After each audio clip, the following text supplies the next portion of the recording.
Bonjour tout le monde. Alors, c'est Monsieur Philippe avec vous. Cet après-midi, on est au pavillon Henri Bourassa et on enregistre le dernier podcast de la journée.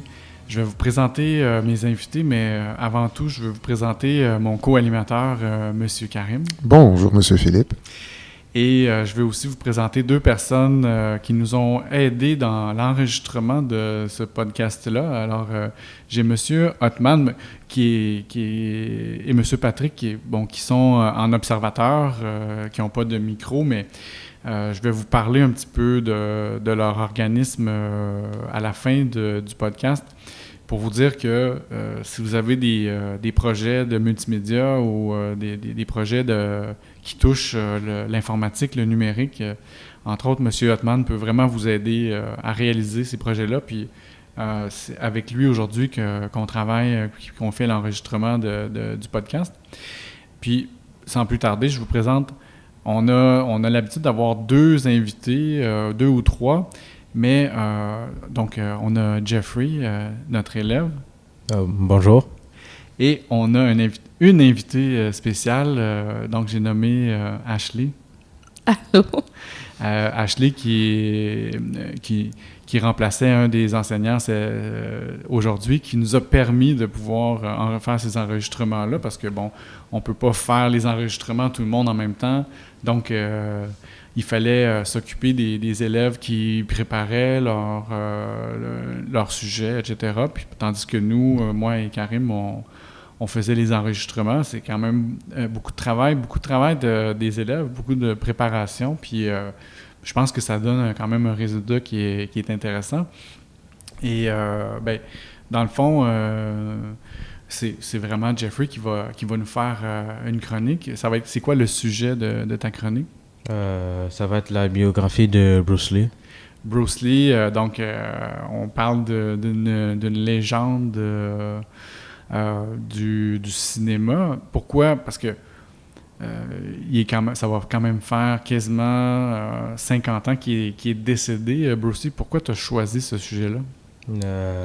Parce que vraiment, il a inspiré beaucoup de gens à travers le globe. Oui, oui, c'est vraiment... il est connu vraiment à travers le monde, puis tu l'as dit, il a inspiré une génération, mais plusieurs générations. Je vais te laisser le décrire, je vais te laisser faire sa biographie, puis nous, c'est sûr qu'on va avoir des questions pour toi. Vas-y, on t'écoute. Bruce Lee, je le fais par moi-même ou je le fais avec le... Ben, c'est sûr que je te dirais, tu peux commencer par, tu sais, t'as raison, regarde, ce que je vais faire, c'est que on peut-tu commencer par d'où est-ce qu'il vient, tu sais, c'est comme, il n'est pas devenu une vedette instantanément, fait que tu dois avoir quelque chose là-dessus. OK. Donc, je vais poser la question. Première étape, dans le fond, c'est de savoir, Bruce Lee, il arrive de où? Je me dis, est-ce qu'il est... oui, est-ce qu'il est... Il a fait... Dans le fond, il est devenu une vedette d'Hollywood, mais est-ce qu'il est américain? D'où est-ce qu'il vient, Bruce Lee?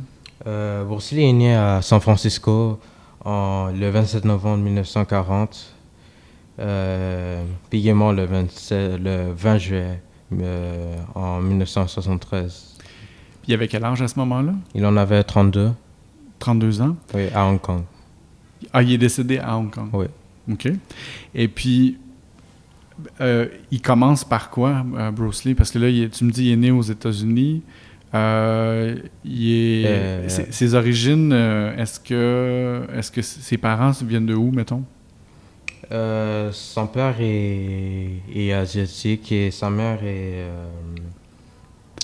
elle a des origines germaniques et chinoises. OK. Donc, elle-même a les deux origines, ouais. Mais son père est asiatique. Ouais. OK.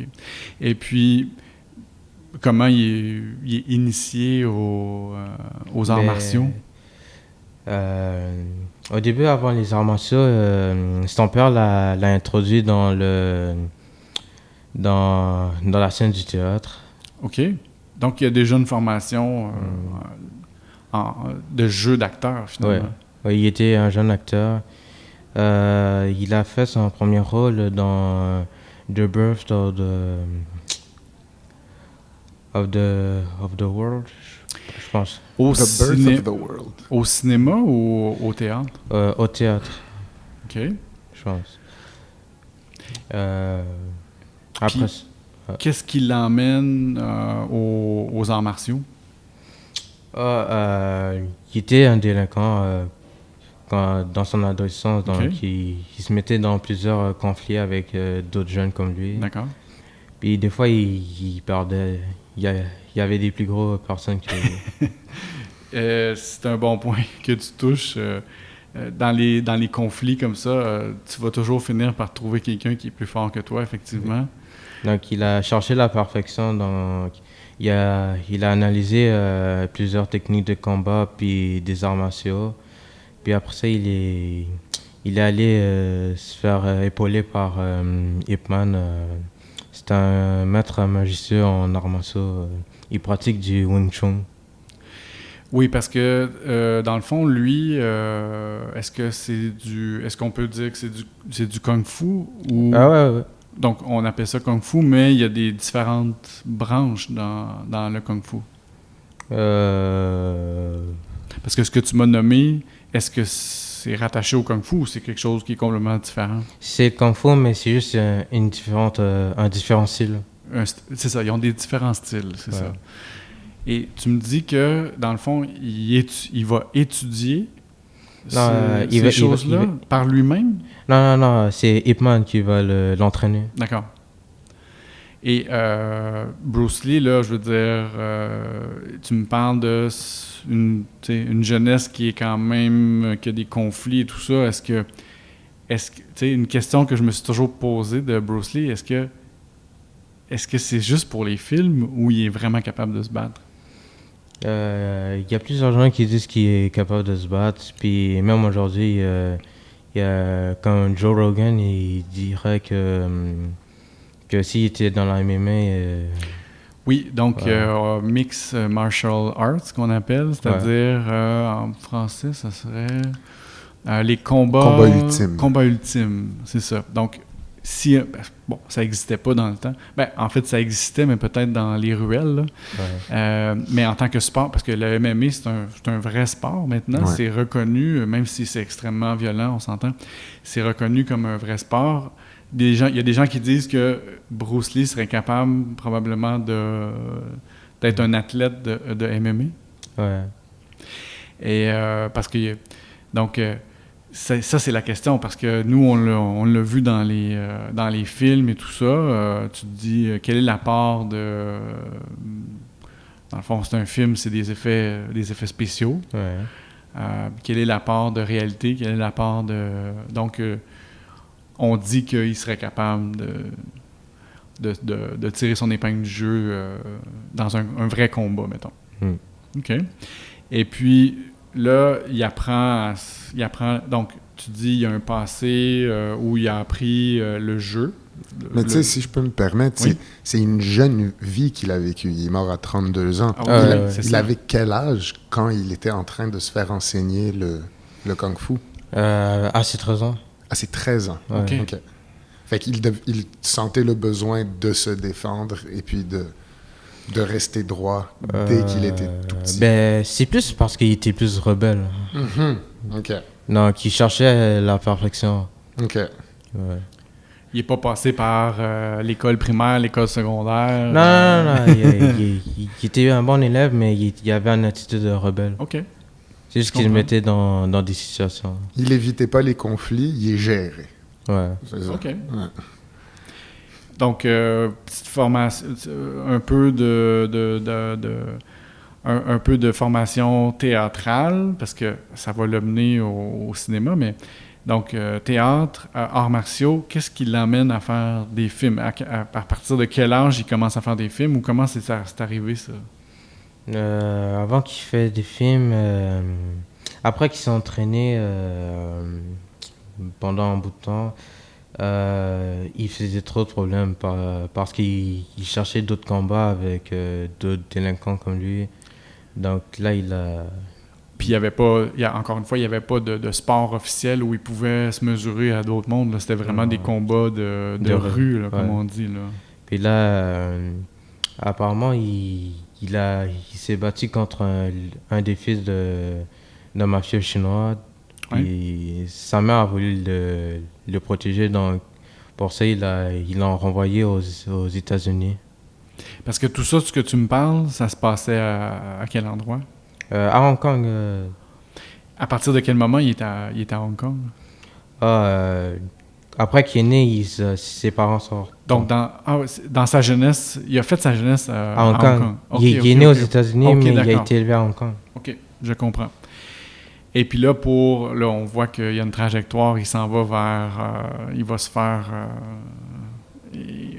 il se met dans le trouble, comme on dit. Ouais. Les parents, tout le monde redéménage aux États-Unis ou il envoie juste le fils? Je suis.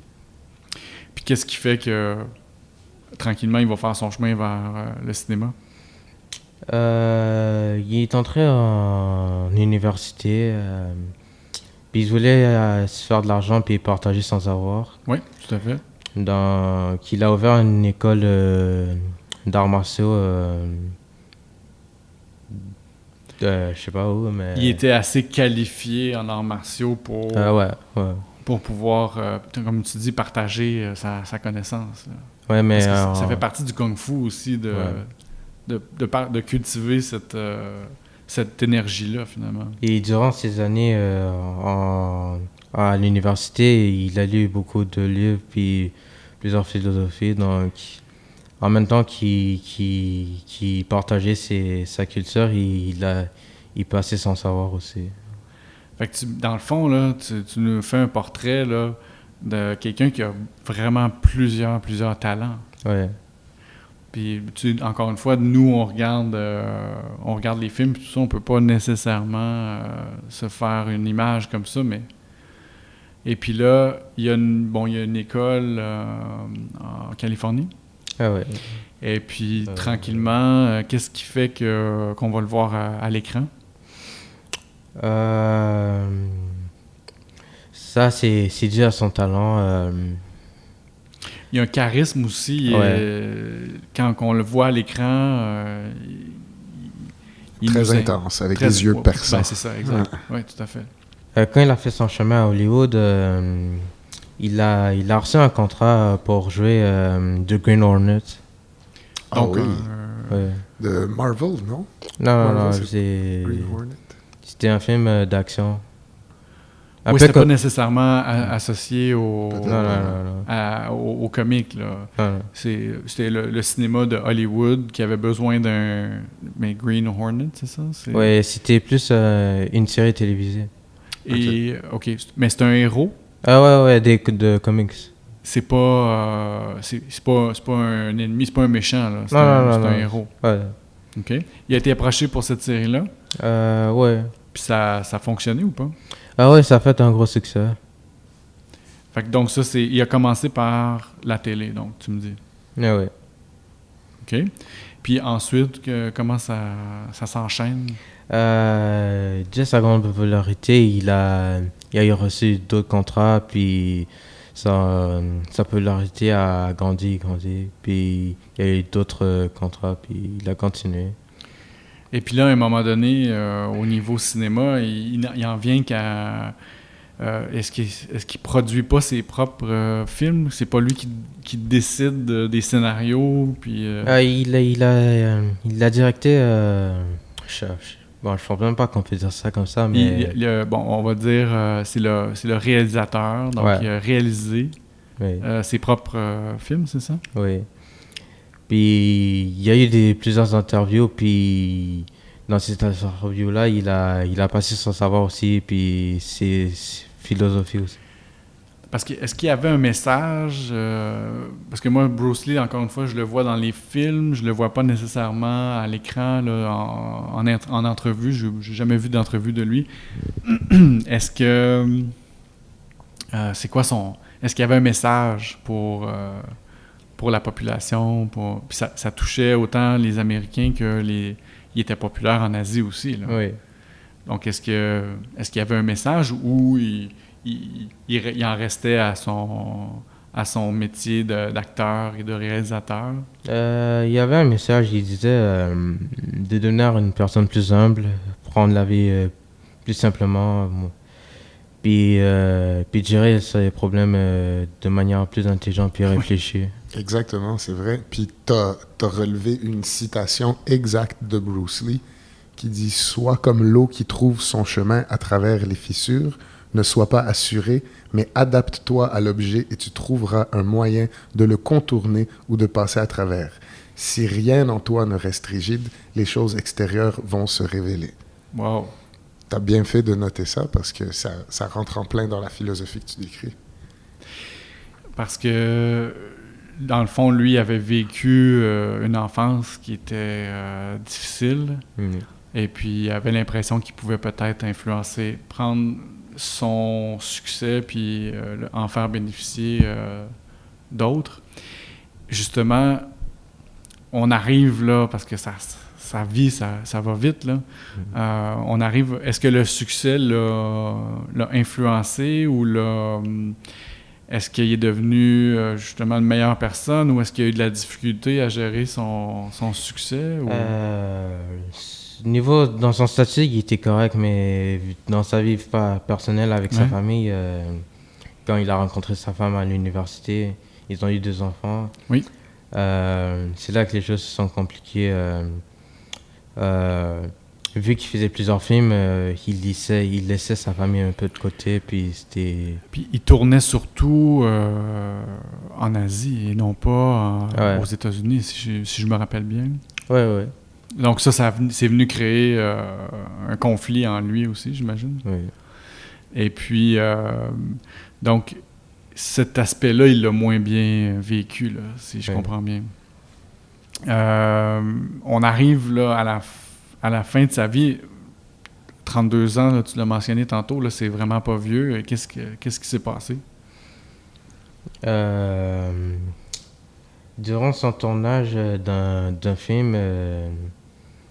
en passant, il s'est blessé plusieurs fois. Je pense qu'il n'y avait pas d'os dans son corps qui n'avait pas été brisé d'une certaine manière. Ouais. Donc, après des accumulations, il commençait à s'affaiblir. Beaucoup de blessures, oui. Ouais. On lui prescrivait des médicaments durant les tournages. Antidouleurs et des trucs comme ça, j'imagine? Il a développé comme une genre de tumeur au cerveau. Oh. Puis là, des fois, il avait plusieurs nausées. Puis il se sentait... il était affecté par la médication. Oui.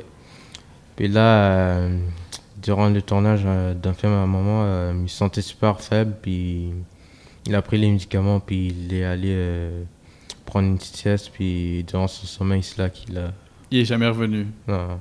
Fait qu'il est mort paisiblement. J'aurais peut-être pensé qu'il serait mort en action. Mais c'est... Est-ce que c'est une surdose de médication? D'après des théories, il y en a qui disent qu'il a été empoisonné. Ah! Mais est-ce qu'il y avait des gens qui voulaient, qui auraient eu des mauvaises intentions par rapport à lui? Oui, quand j'ai parlé qu'il a ouvert une autre école, une école aux États-Unis, en fait, c'était un peu mal vu par les Asiatiques. D'accord. Donc, ça aurait été une manière de régler les conflits, encore une fois. Non, il avait réglé ces conflits à propos de l'école. Vu que c'était un peu mal vu de partager leur culture et leurs secrets à des non-asiatiques. Ah, je comprends. Ouais. Ils ont comme eu une altercation, donc ils avaient placé un genre de tournoi. S'il perdait son école, puis il la fermait pour de bon. OK. Puis il s'est battu, puis il a remporté la victoire, mais avec difficulté. Oui, oui. Puis il s'est blessé durant ce combat-là. Puis lui, à force qu'il il est talentueux, donc naturellement il a beaucoup de confiance dans ses capacités, mais il a comme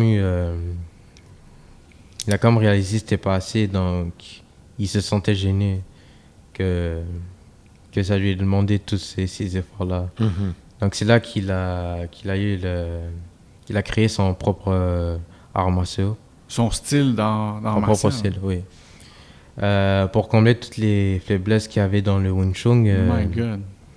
il a emprunté des techniques du Krav Maga, de plein d'autres arts martiaux. T'as dit quoi, du Krav Maga? Oui. Ouais, c'est l'art martial israélien, si Oui, je me trompe tout à pas. fait. Ouais. Ouais. Puis plein d'autres.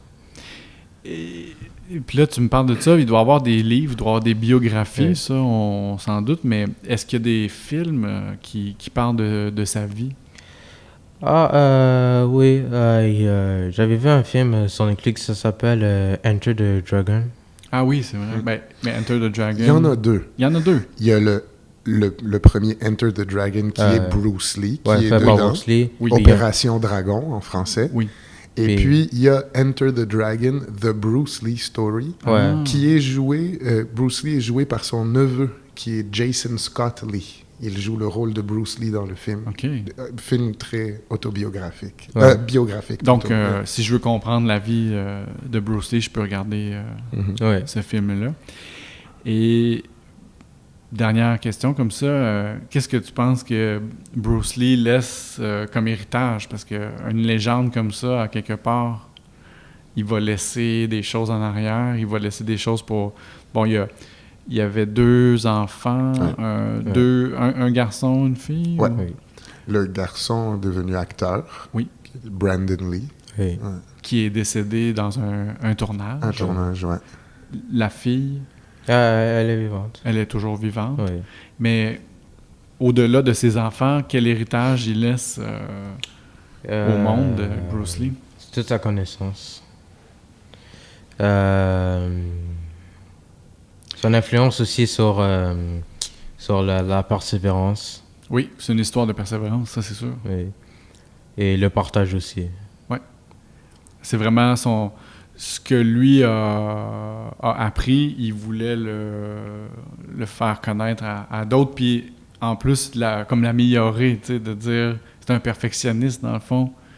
Il se disait, j'ai appris des choses, je vais les rendre meilleures, puis je vais les partager à d'autres mondes après. Fait que c'est vraiment une inspiration, peu importe la génération, peu importe d'où tu viens, ça peut être, c'est vraiment une inspiration. Ben, écoute, je connaissais pas Bruce Lee comme ça. Encore une fois, ça venait, on connaît les films de Bruce Lee, là. Moi, M. Karim, tu sais, Et on voit l'impact du personnage sur l'histoire, vraiment, je veux dire. Il n'est pas de notre génération non plus. Non. Tu sais, il est mort avant nous, Ah, avant qu'on soit nés. Oui, c'est ça. Tu sais. Et on en parle encore On en aujourd'hui parle. avec toi. Tu sais. C'est quand même spécial que... Et son décès, tu m'as dit, c'est le 20 juin? 20 juillet. 20 juillet en 73. 20 juillet 73. Ouais. Donc, en 2023, on va malheureusement souligner le 50 ans du décès de Bruce Lee. Donc, mais tu vois, c'est ça, on en parle encore aujourd'hui. Fait que, écoute, je trouve ça vraiment... Toi, je te l'ai peut-être déjà posé la question, mais tu t'es intéressé à Bruce Lee pour quelle raison? J'ai trouvé cool quand j'étais petit. Mais en devenant plus vieux, quand j'ai appris Quand tu étais plus jeune? Ouais, quand j'étais plus jeune, Non, en vieillissant, c'est là que je l'ai mieux compris. Puis tu as approfondi ta connaissance. Ouais. Est-ce que tu fais des arts martiaux? Oui, j'en ai fait. Mais c'est pas quelque chose que tu fais là, dans la Non, mais pratique. je vais recommencer. Ah ouais? Ouais, ça peut... On va rester gentil avec Jeffrey, d'abord. j'ai pas fait beaucoup d'art martial dans ma vie, mais le peu que j'ai fait, j'ai vraiment trouvé ça intéressant. Puis tu as raison, dans le fond, que c'est un travail sur toi-même que tu fais, l'art martial. Et sur la discipline, oui. Très bien, merci. C'était super inspirant. Merci beaucoup, Jeffrey. Ça donne le goût de s'informer sur cette personne-là. Je te remercie encore. Je remercie mon co-animateur extraordinaire, M. Karim. Merci, M. Philippe. Ashley, qui était qui a écouté avec Sage attention. comme une image. Merci. Prochaine fois, on va t'inviter puis on va poser des questions juste à toi. Avec plaisir. On a soutiré un bonjour et un merci. C'est l'essentiel. Puis, encore une fois, merci à Patrick, merci à Hotman pour cette journée d'enregistrement. C'est une belle expérience qu'on a vécue ensemble. Ouais. Ça va laisser des traces, ça va laisser des souvenirs aussi. Fait que je pense que ça vaut la peine. Nous, ça a été un peu de travail, mais les élèves aussi, ça a été quand même pas mal de travail. Fait qu'on veut... on veut les féliciter, puis on veut remercier donc le Media Lab qui va être là, les jours de semaine après l'école, mais qui va être là une partie de l'été, si j'ai bien compris, avec M. Hotman. Si vous avez des questions par rapport aux technologies, aux médias, vous avez des projets. Ce qui est bien avec la technologie, c'est que tu as besoin d'une idée, puis après ça, tu peux peut-être la mettre en œuvre. Puis le résultat, souvent, c'est satisfaisant, c'est intéressant. Donc, je vous invite à venir faire un tour au pavillon Henri Bourassa. Et merci beaucoup à toi, M. Philippe, pour l'organisation, pour tout. Pour l'animation. On espère que l'année prochaine, on va être capable de continuer ce projet-là, parce que là, je pense que la plupart de ceux qui ont participé sont contents de l'avoir fait. Mm-hmm. Donc, là-dessus, je vous souhaite un bon été, parce que nous, on arrive à la fin de l'année scolaire, puis aux vacances. Et je vous dis à bientôt.